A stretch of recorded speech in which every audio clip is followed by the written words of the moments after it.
Teen age میں آنے کے بعد بچے کی سب سے بڑی ضرورت یہ ہے کہ بڑے اس کو بڑا مان لیں، اس کو بچہ نہ سمجھا جائے۔ ٹین ایج بچے کی سب سے بڑی مدد یہ ہے کہ اس کو بچہ نہ سمجھا جائے۔ اس کو یہ مسئلہ یہ ہے کہ جب وہ بچہ بڑا ہوتا ہے نا، ہم اسے بچہ ہی سمجھ رہے ہوتے ہیں، ہمارے لیے تو بچہ ہے تو ہم اسے بچہ سمجھ کے ہینڈل کرتے ہیں۔ مثال کے طور پر اگر آپ 8 سال کے بچے کو کسی کام کی اجازت اس لیے نہیں دے رہے کیونکہ وہ بچہ ہے، لیکن ابھی وہ 14 سال یا 13 سال کا ہوا ہے، اصل میں تو ابھی بھی بچہ ہے، ظاہر سی بات ہے آپ اس کام کی اجازت ابھی بھی نہیں دے رہے، اور وجہ وہی ہے کہ یہ بچہ ہے۔ لیکن میں آپ سے عرض کروں گا کہ آپ یہ وجہ نہ بولیں کہ تم بچے ہو نا اس لیے میں اجازت نہیں دے رہا، بلکہ آپ کوئی اور وجہ بتائیں۔ آپ یہ نہیں بولیں کہ وہ بچہ ہے۔ ٹین ایج کے بچے کے لیے سب سے بڑی گالی پتہ ہے کون سی ہے؟ کہ اس کا کوئی دوست اس کو کہے کہ تم تو بچے ہو نا، اور اس سے بھی بڑی گالی وہ ہے تم تو ممی ڈیڈی والے بچے ہو۔ آپ سوچ نہیں سکتے کسی بچے میں آگ لگ جاتی ہے جب وہ یہ جملہ سنتا ہے اپنے کسی دوست سے کہ تم تو بچے ہو، اور اپنے اوپر سے یہ تہمت صاف کرنے کے لیے وہ کچھ بھی کر سکتا ہے۔ وہ سگریٹ کا کش لیتا ہوا نظر آئے گا، وہ کوئی اور حرکت کرتا ہوا نظر آئے گا، وہ کوئی بری گالی دیتا ہوا نظر آئے گا، تاکہ اس کے دوستوں نے جو اس کو بچہ سمجھ لیا ہے، میں کوئی ایسا عمل کروں جس سے میرے اوپر لگا ہوا داغ تو دھلے۔ مجھے میری شخصیت پر میرے دوستوں نے بچہ ہونے کا داغ لگا دیا ہے، میں اس کو سگریٹ کا کش لے کے دھو دوں، میں کوئی اور ایسی حرکت، میں کوئی ڈیئرنگ قسم کا اسٹیپ کروں، کوئی نافرمانی کروں، کوئی رول بریک کروں، تو رول بریک کر کے میں اپنی بڑائی کا اعلان کروں میں اس کو۔ تو اگر ہم بچے کو ٹھیک ہے ہم احتیاط کریں، ہم اسے بہت ساری اور چیزوں سے جو بچانے کی فکر کرتے ہیں وہ کریں، لیکن اس کو جب ہم اس سے معاملات کریں تو ہم ایسے بات کریں جیسے ہم کسی بڑے سے بات کر رہے ہیں۔ ہم اس کو اپنے مشوروں میں شامل کریں، ہم اس کی زندگی کا کوئی فیصلہ اس سے مشورے کے بغیر نہ کریں۔ اس وقت ٹین ایج بچوں کے ساتھ ہم بالکل ایسے ایک دن بچوں کو بتاتے ہیں ہاں ہم نے ڈیسائیڈ کیا تمہارا اسکول چینج کرنا ہے۔ بچہ کہتا ہے میرا اسکول چینج کر رہے ہیں مطلب آپ؟ تو یہ کام جب ٹین ایجر کے ساتھ ہوتا ہے تو اس سے ایکسیپٹ نہیں ہوتا۔ آپ اس کی لائف کا کوئی بھی ڈیسیجن آپ نے ڈیسائیڈ کیا اس کو میتھس کا ٹیوٹر رکھ دیں گے، یہ آپ نے ڈیسائیڈ کیا۔ کیا اس نے ڈیسائیڈ کیا؟ کیا اس نے بھی یہ سوچا؟ آپ اس کے ساتھ بیٹھیے، اس سے کہیے بھائی تمہارے نمبر کچھ مجھے لگ رہا ہے تمہیں مشکل ہو رہی ہے، کیا تمہیں مدد چاہیے؟ اگر تمہیں مدد چاہیے تو تم بتاؤ کیا کیا جائے۔ کیا تم سمجھتے ہو کہ اگر تم سمجھو تو ہم ٹیوشن بھی لگوا سکتے ہیں، اگر نہیں سمجھو تو نہیں لگوائیں گے، جو تم کہو۔ ذرا سا اس کو جب آپ اس کو مشاورت میں شریک کریں گے، جب آپ اس کو بڑے ہونے والا اسٹیٹس دیں گے تو اسے بھی یہ آئے گا کہ کیسے بڑے ہوتے ہیں۔ دیکھیے وہ بچہ جس کو آپ مشورے میں شریک کرتے ہیں اس کو آپ انٹلیکچولی گرو کرتے ہیں۔ آپ اگر آپ آفس چلاتے ہیں اور آپ کے ٹیم ہے آپ اپنی ٹیم کو کبھی مشورے میں شریک نہ کریں، آپ کی ٹیم چھوٹی رہے گی اور بہت ناسمجھ رہے گی۔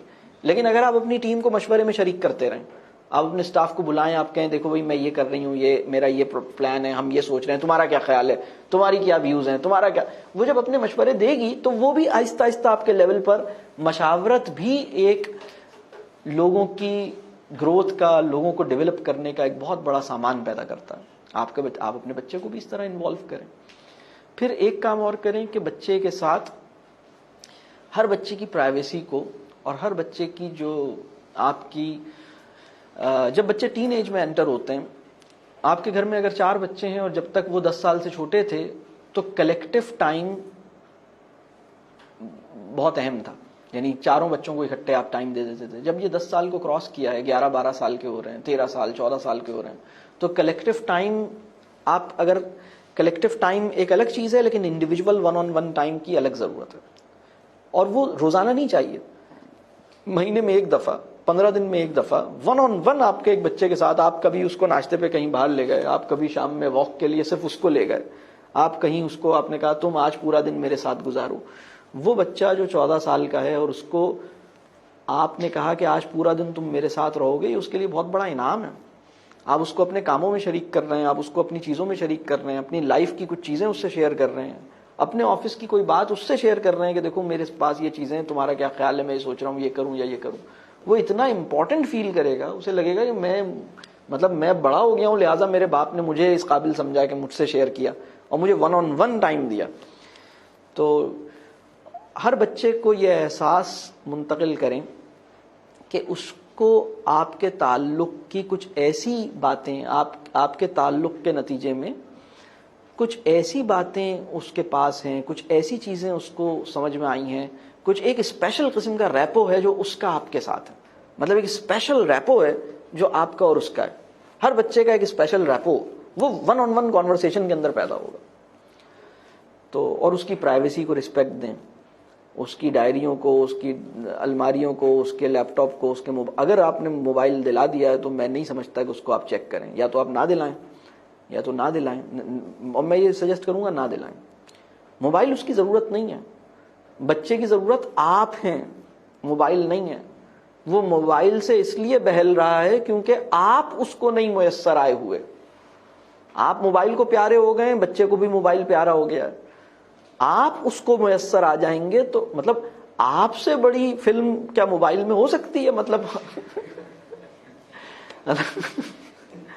تم یعنی، اور جب وہ آپ سے بہل جائے گا تو مطلب موبائل پھیکا ہے آپ کے مقابلے میں. مطلب موبائل کی وہ جاذبیت نہیں ہے جو آپ کی کشش ہے. آپ اپنی کشش میں اس کو مبتلا رکھیے. آپ اس کو، مسئلہ یہ ہے کہ آپ اس کو میسر نہیں آئے. آپ موبائل کو پیارے ہو گئے، موبائل اس کو پیارا ہو گیا ہے، زندگی اس طرح تمام ہو رہی ہے.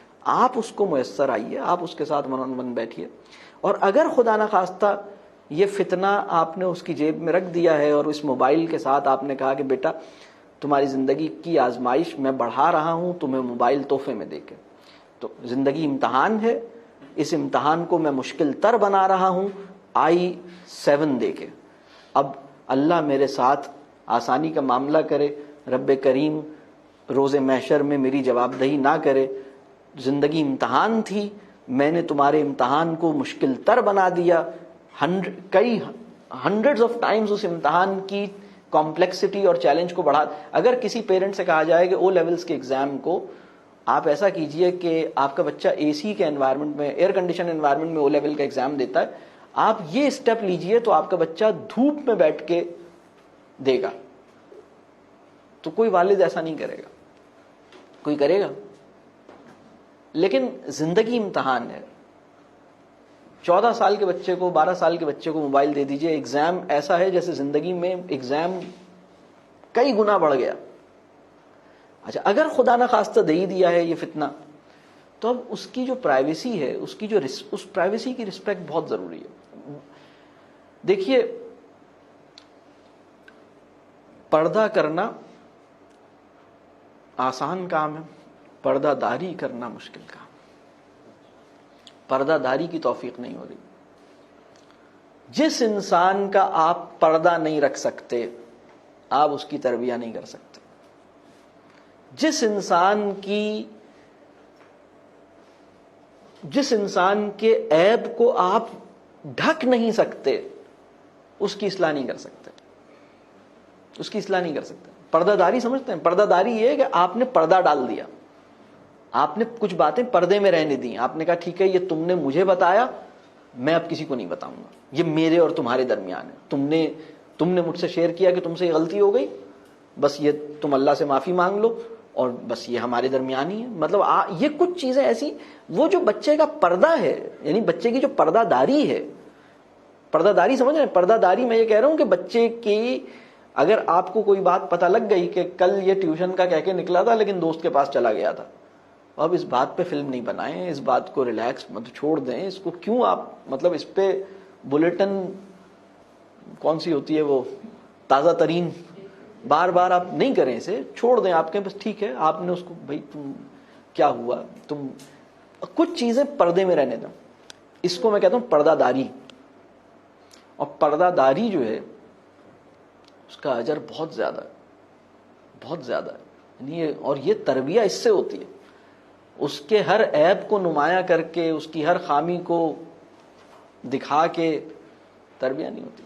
جس بچے کے پرابلمز کو یعنی جس بچے کے عیب یا اس کی خرابی یا اس کی کسی خامی یا غلطی کو آپ نے کہا کہ ٹھیک ہے this will remain between you and me, آپ کا اس کے ساتھ بڑا زبردست مطلب معاملہ ہوگا. یہ کلاس روم کے اندر, اسکول میں بھی ٹیچرز کو ایسا کرنا چاہیے. وہ کیا کرتے ہیں, اس کے پرنسپل کے پاس بھیج دیتے ہیں, کلاس سے باہر کھڑا کر دیتے ہیں تاکہ دنیا دیکھے, اس کے پیرنٹس کو اسکول میں بلا کے الگ اس کے ساتھ معاملہ. یہ بہت غلط کرتے ہیں وہ ٹیچر جو بچے کی ذلت میں اضافہ کر رہا ہے.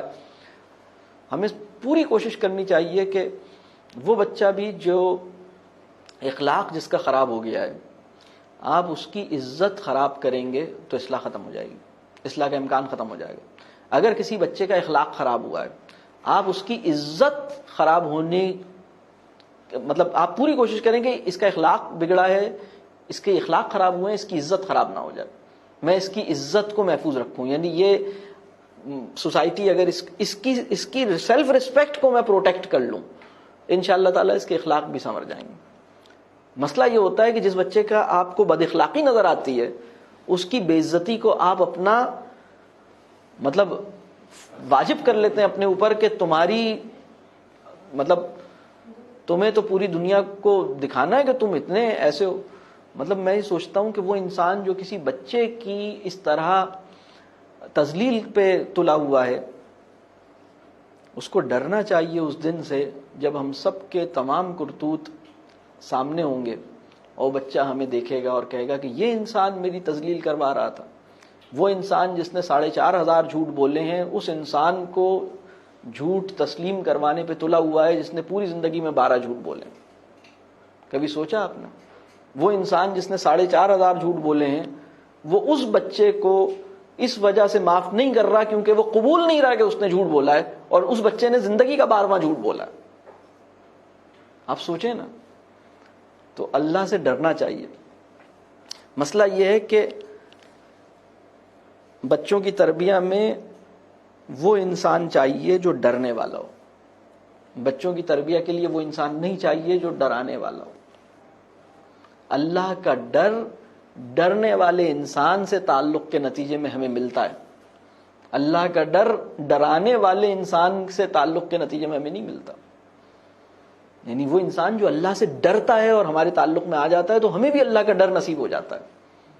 لیکن وہ انسان جو ہمیں تو ڈراتا ہے اور خود نہیں ڈرتا, اور ہم اس انسان سے ڈرتے ہیں, پھر اللہ سے نہیں ڈرتے. ہم پھر اس انسان سے ڈر کے اپنے مطلب وہ دیکھ لیں گے نماز پڑھ لو, وہ دیکھ لیں گے یہ نہ کرو, وہ نہ دیکھ لیں, اور اگر کر لو تو چلو ایسی جگہ جا کے کرو جہاں وہ نہ دیکھیں, کیونکہ ان کے دیکھنے کا سارا مسئلہ چل رہا.